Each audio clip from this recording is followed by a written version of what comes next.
Perkenalkan, nama saya Marlena Ferdinand Sitorus. Saya dari 1243 absen 13. Di sini saya akan menjelaskan tentang materi USP saya, yaitu demokrasi terpimpin. Demokrasi terpimpin adalah sebuah sistem demokrasi yang seluruh keputusan serta pemikiran berpusat pada pemimpin negara. Kala itu Presiden Soekarno. Konsep sistem demokrasi terpimpin pertama kali diumumkan oleh Presiden Soekarno dalam pembukaan sidang konstitut pada tanggal 10 November tahun 1956.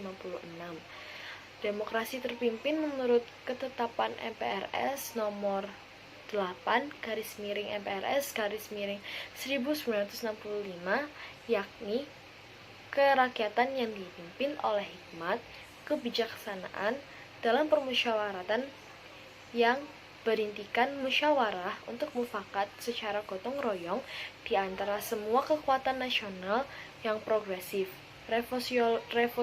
revolusioner dengan berporoskan pada nasakom. Demokrasi terpimpin merupakan bagian dari sejarah politik pemerintahan Indonesia. Setelah merdeka, pemerintahan Indonesia masih diterpa berbagai krisis dan kerusuhan. Pemberontakan masih terjadi di mana-mana. Sistem perekonomian masih kacau sampai dengan sistem pemerintahan yang belum stabil. Itu karena partai-partai politik saling bersaingan dan berebut kepentingan. Selanjutnya, lahirnya demokrasi terpimpin. Sistem demokrasi liberal yang dijalankan sebelumnya pada tahun 1950 sampai 1957. Menurut Presiden Soekarno adalah hasil impor dari luar negeri. Gagasan Presiden Soekarno ini dikenal sebagai konsepsi Presiden 1957. Nah, di dalam ini ada pokok-pokok pikiran dalam konsepsi adalah yang pertama, pembaruan struktur politik harus diberlakukan sistem demokrasi terpimpin yang didukung oleh kekuatan yang mencerminkan aspirasi masyarakat secara seimbang.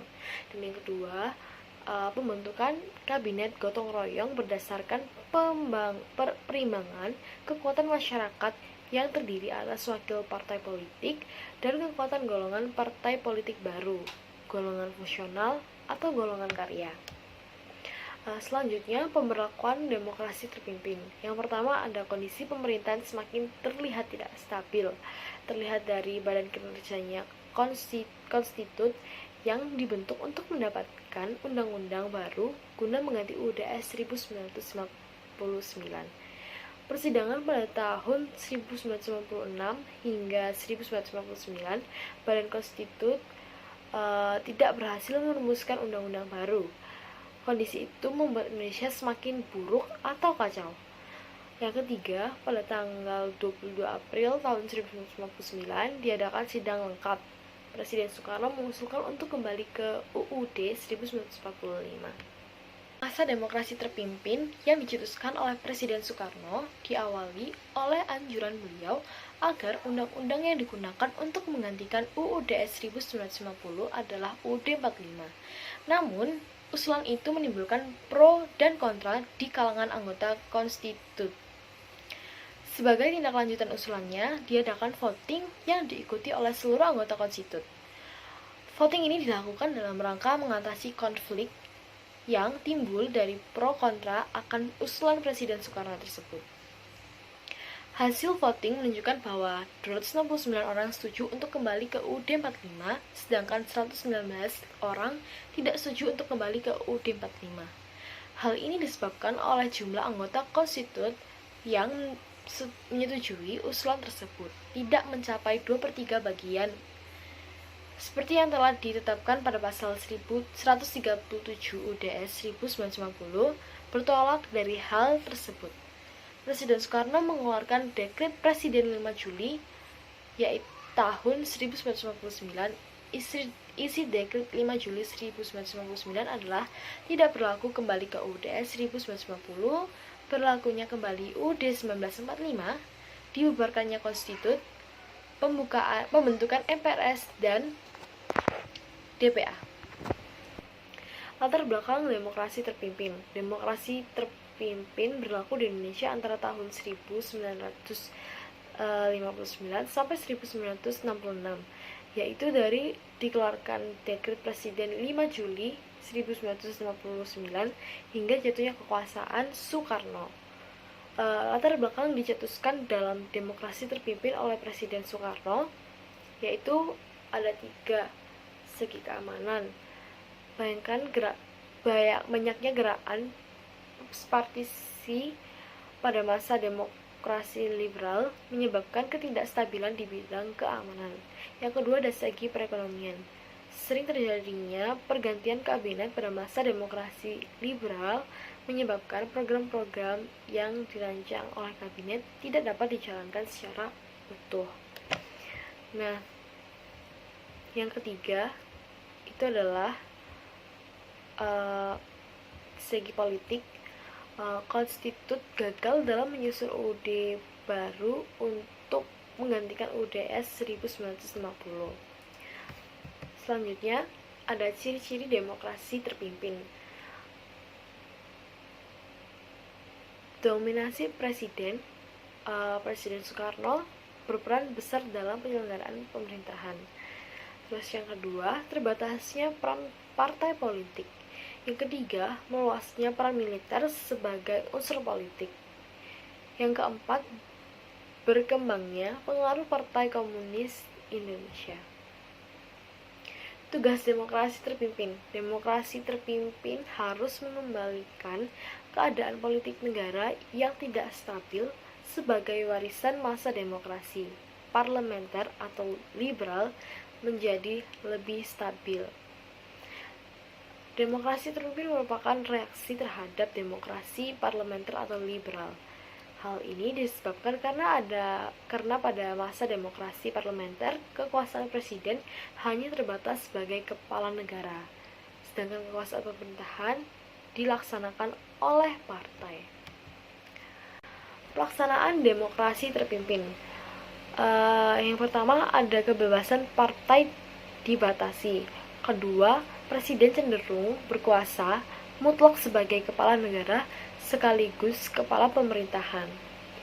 Yang ketiga, pemerintahan berusaha menata kehidupan politik sesuai dengan UUD 1945. Yang keempat,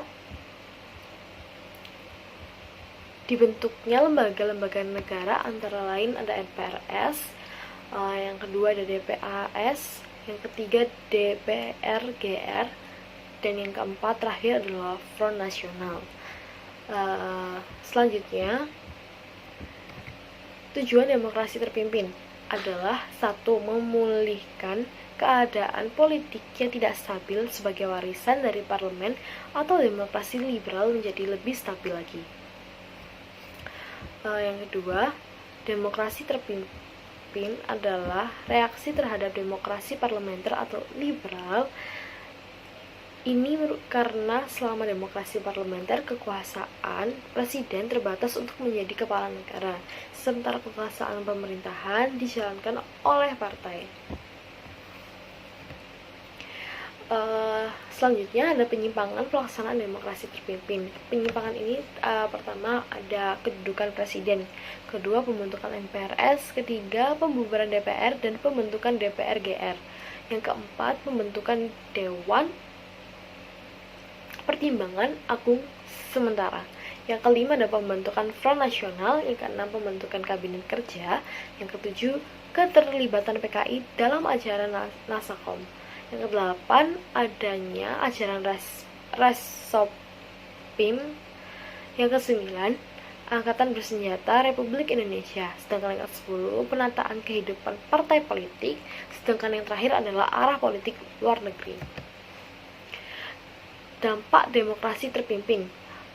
Dampak ini dibagi menjadi dua, ada dampak positif dan ada dampak negatif. Yang pertama, dampak positif yang pertama adalah kemiliteran lebih terkoordinir. Kedua, Indonesia berhasil merebut Irian Barat dari Belanda.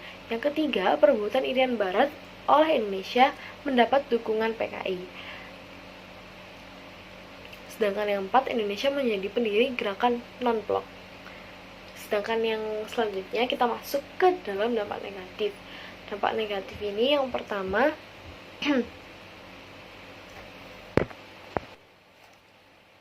dampak negatifnya yang pertama ada pemerintahan otoriter, yang kedua penumpukan kekuasaan di tangan presiden, yang tiga korupsi mewabah, keempat sektor ekonomi melemah, kelima tidak terwujudnya stabilitas pemerintahan. Sedangkan yang keenam, presiden melakukan banyak penyimpangan. Itu tadi sekian dari presentasi saya dalam menyampaikan demokrasi terpimpin. Sekian dari saya, terima kasih.